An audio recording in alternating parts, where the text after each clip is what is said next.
இன்றே டவுன்லோட் செய்து உங்கள் ஃபேவரட் ஷோக்களை என்ஜாய் பண்ணுங்க. என்னது? அக்காவும் தங்கச்சியும் மாப்பிளைய மாத்தி மாத்தி பாத்துட்டு வந்திருக்கீங்களா?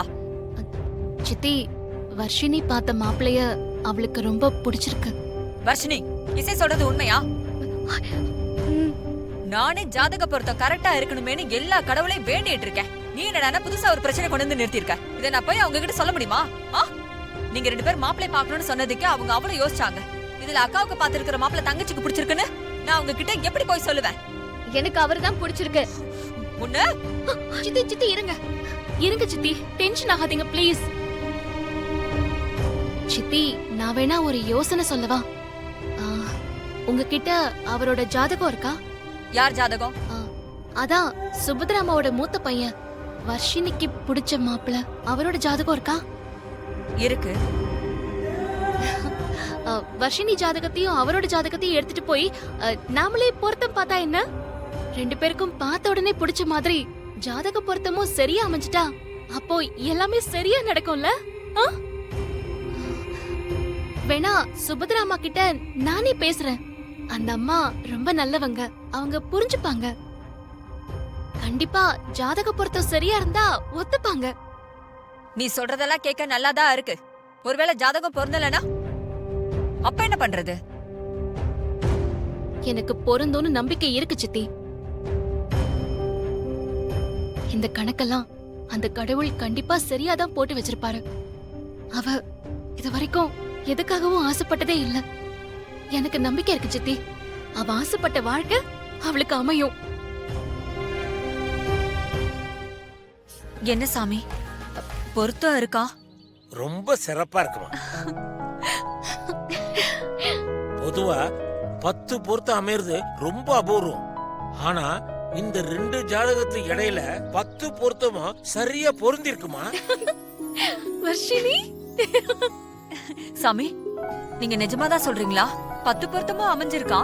ஆமாமா, நீங்க கொடுத்த இந்த பையன் ஜாதகமும் பொண்ணு ஜாதகமும் ஒண்ணுக்காகவே இன்னொன்னு பிறந்த மாதிரி அமைஞ்சிருக்குமா. இதை விட சிறப்பான ஜாதகம் அமையாதுமா. ரொம்ப சந்தோஷமா இருக்குமா. நல்லபடியா நடத்துங்க. அவர் இந்த மாப்பிளைய உனக்கு தான் அனுப்பி வச்சாரு. அன்னைக்கு நான் போகாம நீ போய் பாத்திருந்தனா அவரை உனக்கு தானே சேர்த்து வச்சிருப்பாரு. ஆனா இன்னைக்கு நானா போனேன், நீ தானே போன.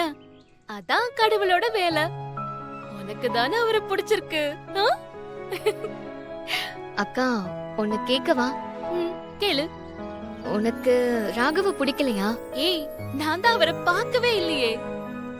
இங்க பாரு வர்ஷினி, எனக்கு அவரை பிடிக்குதா பிடிக்கலையாங்கிறதுலாம் மேட்ரே இல்ல. உனக்கு அவரை பிடிச்சிருக்குல்ல, அதுதான் முக்கியம். இல்லக்கா, எல்லாம் நல்லபடியா நடக்கும்ல? நிச்சயம் எல்லாம் நல்லதா தான் நடக்கும். நீ ஆசைப்பட்டவரோட உன்னை வாழ வைக்க வேண்டியது உன் அக்காவான என்னோட பொறுப்பு. ப்ராமிஸ்? ப்ராமிஸ். போன் நம்பர்லாம் எதுவும் வாங்கல, நீங்க சொல்லி தானே அனுப்பிச்சீங்க. சந்தோஷம்பா. ஜாதக பொருத்தம் பார்த்துட்டு மத்தது எல்லாமே பேசிக்கலாம். தேவையில்லாம மனசுல ஆசையை வளர்த்துக்க வேண்டாம்ல, அதனாலதான் சொன்னேன். சரிம்மா, நீங்க சொன்னா அது சரியா தான் இருக்கும்னு எனக்கு தெரியும். குட். அது சரி, தம்பி எங்கப்பா? அவனும் உன் கூட தானே வந்தான். 2 பேரும் ஒன்னா தானே போனீங்க? அது அது ஆமாம்மா, நாங்க ஒன்னா தான் போனோம். ஆனா திரும்பி வரும்போது அவன் ஏதோ மியூசிக் பிராக்டிஸ் இருக்குன்னு சொல்லிட்டு ஃப்ரெண்ட்ஸோட போயிட்டாம்மா. எப்ப பார்த்தாலும் இவன் விளையாட்டாவே சுத்திக்கிட்டு இருக்கான். சரி, நீ போய் ரெஸ்ட் எடு. சரிம்மா. அண்ணா, வெயிட் பண்ணுங்க, நாங்க வந்துடுறோம். சரிங்கம்மா.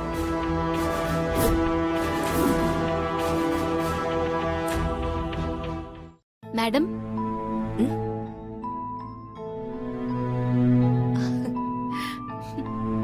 இசை, வாமா, எப்படி இருக்க? நல்லா இருக்கேன் மேடம். இவங்க என் சித்தி ருக்மணி. வணக்கம்மா. வணக்கங்க. உட்காருங்க, வாங்க. இல்ல பரவாயில்ல. ஏதாவது சாப்பிடுறீங்களா? இல்ல இல்ல, ஏதோ வேண்டாம் மேடம். மேடம், உங்ககிட்ட ஒரு முக்கியமான விஷயம் பேச வந்திருக்கோம். சொல்லுமா. அது வந்து மேடம், ஒரு நிமிஷம் வாங்க, சொல்லுங்க என்ன விஷயம்? ஒரு சந்தோஷமான விஷயத்தோட வந்திருக்கம்மா. ம்? ஒரு 3 மாசத்துக்கு முன்னாடி ஒருத்தர் மூலமா உங்க மூத்த பையனோட ஜாதகம் என்கிட்ட வந்துச்சு. பொண்ணு பார்க்க சொல்லி அதை நிறைய பேருக்கு அனுப்பி வச்சிருந்தேன்.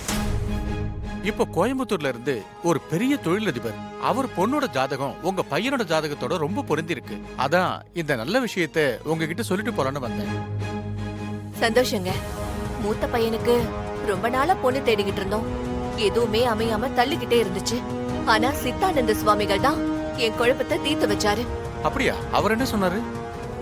அவர் பட்டுன்னு தேங்காய் உடைச்ச மாதிரி சொல்லிட்டாரு. 2வது பையனுடைய ஜாதகம் தான் மூத்த பையனுடைய கல்யாணத்தை நடத்தும்னு. ஐயோ, அவர் சொன்ன மாதிரி சின்னவன் ஜாதகத்தை பார்க்க ஆரம்பிச்சோம். தானா மூத்தவனுக்கும் அமைஞ்சிருச்சு. நாங்க கிளியரா முடிவெடுத்துட்டோம். அதாவது அக்கா தங்கச்சி ஜாதகமா 2 பேருடைய ஜாதகமும் ஒண்ணு அமைஞ்சா மட்டும்தான் கல்யாணத்தை பத்தி பேசணும்னு டிசைட் பண்ணிட்டோம்.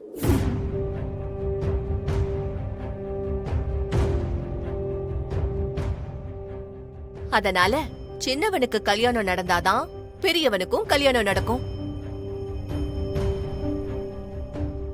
சரிங்கம்மா, நீங்க சொல்ற மாதிரி ஜாதகம் அமைஞ்சா நான் கொண்டு வந்து தரேம்மா. வரம்மா. மன்னிக்கணும். இப்ப சொல்லுங்க.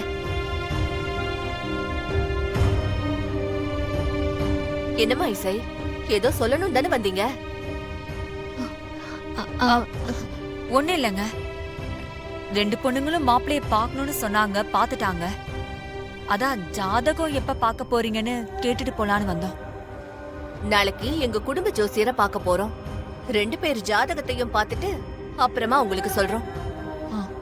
தப்பா நினைச்சுக்காதீங்க. ஜாதக பொருத்தம் இருந்தா மட்டும்தான் நாம மேற்கொண்டு பேசவே முடியும். பரவாயில்லங்க, அதான் முன்னாடியே தரகர் சொல்லிட்டாரே. இதுல தப்பா நினைக்க என்ன இருக்கு?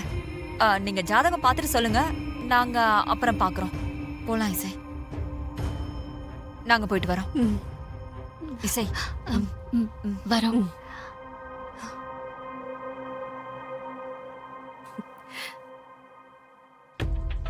எப்படியாவது என் பொண்ணு இந்த வீட்டுக்கு மருமகளா வருவான்னு பார்த்தா இப்ப இந்த இசை மூலமா செக் வச்சிருச்சே. நான் இப்ப என்ன பண்றது? ஒண்ணுமே புரியலையே. இசை, நாம உடனே கோயிலுக்கு போலாமா? போய் உன்னோட ஜாதகத்தையும் செக் பண்ணி பாத்தரலாம். இல்ல சித்தி, இருங்க, யோசிப்போம். இசை, இதுல யோசிக்கிறதுக்கு என்ன இருக்கு? அந்த அம்மா தான் தெளிவா சொல்லிட்டாங்கல்ல, உனக்கும் சின்னவனுக்கும் ஜாதகம் செட் ஆகி கல்யாணம் நடந்தாதான் உன் தங்கச்சி இந்த வீட்டுக்கு மருமகளா வர முடியும்.